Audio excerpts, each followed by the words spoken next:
भी आदमी, कोई कॉरपोरेट घराना ही पैसा दे रहा, पैसा किसके पास है? कॉरपोरेट घराना पैसा दे रहा है। आज किसान की ही बात है, किसान को समझिए, उसका उचित मूल्य की बात आप नहीं कर रहे हैं, न एमएसपी का पैसा दे रहे हैं, और कॉरपोरेट घराने को पिछले समझिए 10 सालों में जितने पैसों की माफी की गई है, उनको छूट दी गई है, ये समझिए कि उन्हीं कॉरपोरेट घराने से पैसे आ रहे हैं। तो जाहिर सी बात है, कॉरपोरेट घराने के से जो पैसे आए हैं वो देश के खाते में जाने चाहिए।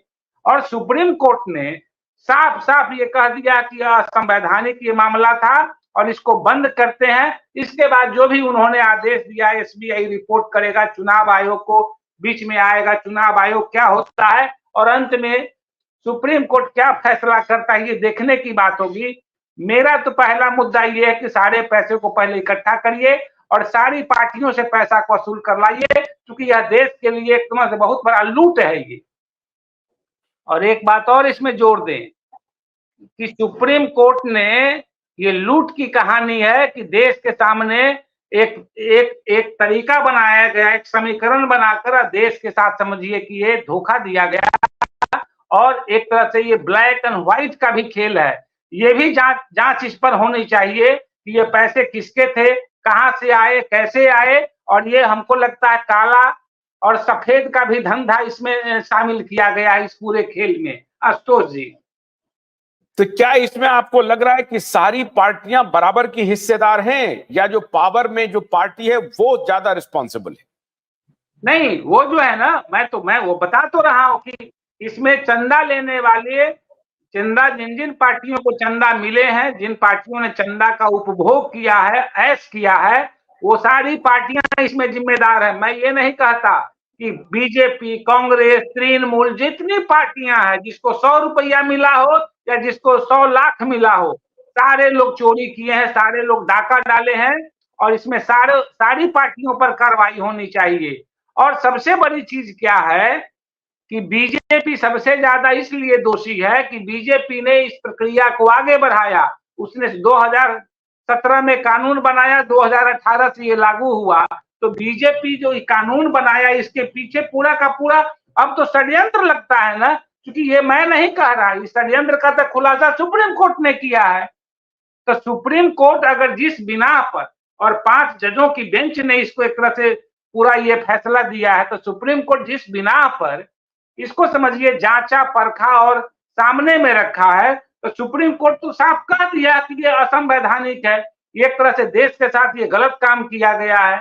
जिस चीज को लेकर देश की जनता को ही जानकारी नहीं है, जिस चीज को देश की जनता से ही छुपाया गया, जिससे आप कोई अधिकार भी जनता को नहीं रह गया कि आरटीआई के जरिए कुछ पूछे। उन्होंने आरटीआई पर भी इस पर एक बड़ा किया कि आरटीआई से कैसे नहीं पूछ सकते हैं। ये तमाम तरह की बातें हैं ऐसी बातों में। तो ये बीजेपी की जो सरकार है सबसे ज्यादा दोषी है, और उस दोषी में और पार्टियां भी दोषी है जो चंदा का उपभोग करके मजा मारे हैं ये। और ये एक नहीं, खुलासा, ये इसलिए मैं कह रहा हूं, इसलिए आपकी बात से मैं सहमत हूं कि भारतीय जनता पार्टी अधिक जिम्मेदार है, क्योंकि 2017 में इन्होंने एक फाइनेंस एक्ट लाया और आईटी एक्ट लाया। उसमें फाइनेंस एक्ट में सारी तब्दीली इन्होंने की, आईटी एक्ट में तब्दीली इन्होंने की। उस एक्ट में इन्होंने प्रावधान किया कि जो भी कॉरपोरेट आपको पैसा दे रहा है उसको अपने लेजर में, अपने बुक एंड अकाउंट्स में उस पैसे को प्रदर्शित करने की आवश्यकता नहीं है, प्रॉफिट एंड लॉस में आवश्यकता नहीं है। आप सिर्फ बता दीजिए कि हमने इतना पैसा दिया है और उसके आधार पर आप अपना टैक्स एजम्पशन ले लीजिए। किसको दिया, कब दिया, इसका डिटेल आपको बताने की जरूरत नहीं है। देखिए कितना अच्छा कानून लाया। आप देखिए, आप इसकी आलोचना कर रहे हैं।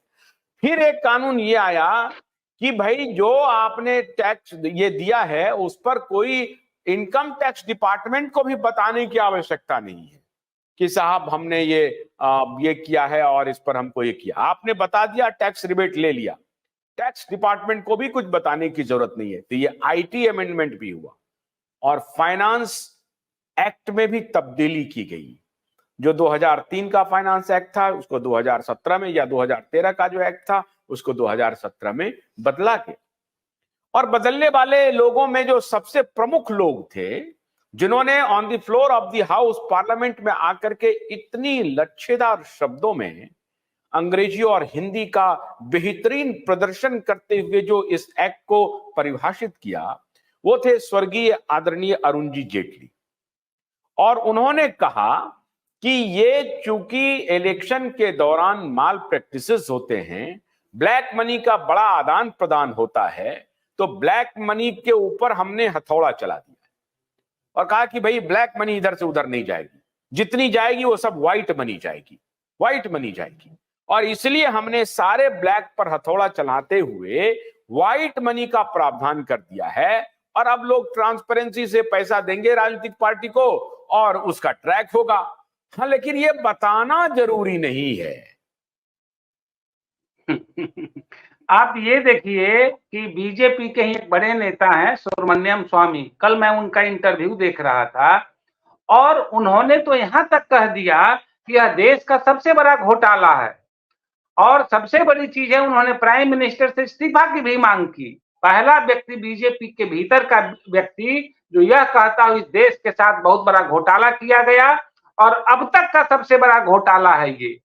देखिए, जनता के सामने एक कानून बनाकर और देश से पैसा लूटने का ये कहानी जो है, और उसमें से क्या किया गया है कि अधिक पैसा अपने खा जाना, छोटी छोटी रकम जो है और पार्टियों को दे देना, इसलिए कि तुम सब सहभागी हो, कल होकर तुम अपना गाल ऊंचा नहीं कर सकते हो। और हमें तो अब ये भी लग रहा है कि ये बताइए, यह कैसा लोकतंत्र है जिस लोकतंत्र में कानून बना हुआ है। इसी लोकतंत्र में, देश में कानून एक है कि आप राइट टू इंफॉर्मेशन के जरिए कुछ चीजों को छोड़कर, डिफेंस है या सोशल देश सिक्योरिटी का मामला है, कि आप हर जानकारी जनता को मिलनी चाहिए। एक चीज और है, ये जो ब्लैक मनी का खेल जो है, और ये समझिए कि अभी जो चुनावी बॉन्ड का खेल, वो प्रधानमंत्री के नाम पर जो धन इकट्ठा करने का एक और कोष बना हुआ है, क्या नाम है उसका? Prime minister care fund. Prime minister care fund. आप ये बताइए कि प्राइम मिनिस्टर केयर फंड में भी यही लोग पैसा दे रहे हैं, देश विदेश के लोग या यही कॉर्पोरेट जगत के लोग। उस फंड के बारे में भी आरटीआई के जरिए आप इंफॉर्मेशन नहीं ले सकते हैं कि पैसे कहां जा रहे हैं। मैं दूसरी तरफ इशारा कर रहा हूं कि पिछले 10 सालों में बीजेपी का हर जिला में ग्रैंड विशाल भवन बनाए गए हैं। ये कहां से पैसे आए हैं? किसी पार्टी को लड़ने के लिए पैसे नहीं है, झंडा और पोस्टर बनाने के पैसे नहीं है, उनकी हालत खराब हो जा रही है। कांग्रेस वाले अभी जो है चंदा मांगते फिर रहे हैं, एक तरह से भिक्षाटन कर रहे हैं, और पार्टियों की हालत बहुत बुरी है। और ऐसी पार्टी देश में आ गई है बीजेपी, जिसका हर प्रदेश नहीं, हर जिले में बड़ा ग्रैंड ऑफिस बन रहा है। ये कहां से पैसा आ रहा है? ये भोलानाथ का ब्रश कटर एक बैटरी से चलने वाली मशीन है जिसका चार्जिंग समय 3.5 घंटे है। इसे हम 6 से 8 घंटे बिना रुके चला सकते हैं। एक बार चार्ज करने पर ये 16,000 स्क्वायर फीट गेहूं, चावल, बजरा, जोवर के खेत काट सकता है, जबकि इसी कार्य को पेट्रोल ब्रश कटर 1,000 रुपए पेट्रोल का खर्चा करता है।